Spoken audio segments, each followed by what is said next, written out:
নাহমাদুহু ওয়া নুসাল্লি আলা রাসূলিহিল কারীম আম্মা বা'দ।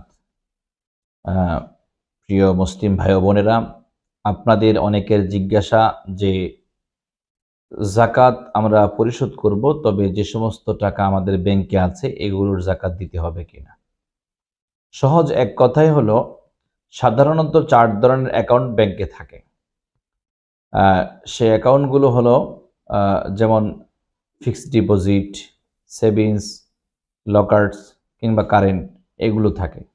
তো আপনার যে অ্যাকাউন্টই থাকুক না কেন, যদিও কোনো অ্যাকাউন্টের মধ্যে দেখা যায় সরাসরি আপনি কার্যকরীভাবে এখনো হস্তক্ষেপ করে ফেলবেন এমন সুযোগ থাকে না, কিন্তু নীতিগত একটা সুযোগ আপনার থাকে। যেহেতু মৌলিক নীতিগত সুযোগ আছে, এ কারণে আপনাকে অবশ্যই ব্যাংকে থাকা টাকার যাকাত অবশ্যই দিতে হবে। তো সেটা আপনি 2 সুরতে আদায় করতে পারেন। একটা হলো, মনে চাইলে নগদ দিয়ে দেবেন, মনে চাইলে হিসাব করে রাখবেন। যখন আপনার হাতে টাকা আসবে, বিগত প্রত্যেক বছরের যা ছিল, সেই বছর যা ছিল, যেই পরিমাণ হিসাব ছিল, ওটা হিসাব করে আদায় করবেন। তবে অতি উত্তম এবং সহজ পন্থা এটাই যে প্রতি বছর আপনার যে হিসাবে আসতেছে, সেই হিসাবে প্রতি বছর আদায় করে দেওয়া। ব্যাংকের টাকা আদায় না করে কি বলে যাকাত না দিয়ে ব্যাংকের টাকার কোনো সুযোগ শরীয়তে নেই। অবশ্যই সেটা পরিশোধ করতে হবে।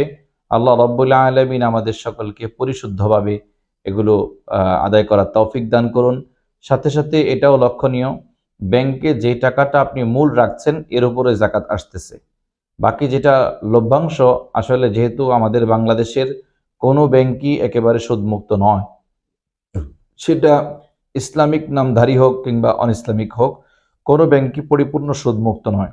যার ফলে দেখা যাচ্ছে যে আপনার চাইলেই আপনি সেই লাভ খেতে পারবেন না। তো এখন কি করবেন? এই লাভটার উপরে যাকাত আসবে না, এই লাভের উপরে যাকাত আসবে না, মূল টাকার উপরেই যাকাত আসবে। তো মূল টাকাটার উপরে যাকাত আসবে, লাভটা কি করবেন? রেখে দিবেন ব্যাংকে? আপনি এটা কোনো প্রকার সওয়াবের নিয়ত ছাড়া এমনি কাউকে দিয়ে দিতে পারেন, সেক্ষেত্রে এটা দোষণীয় কিছু নয়। আল্লাহ রব্বুল আলামিন আমাদের সকলকে মাসআলাগুলো বুঝে নিজের জীবনকে শরীয়তসম্মত উপায়ে পরিচালনা করার তৌফিক দান করুন। আমিন। ওয়া আখিরু দাওয়ানা আনিল হামদুলিল্লাহি রাব্বিল আলামিন।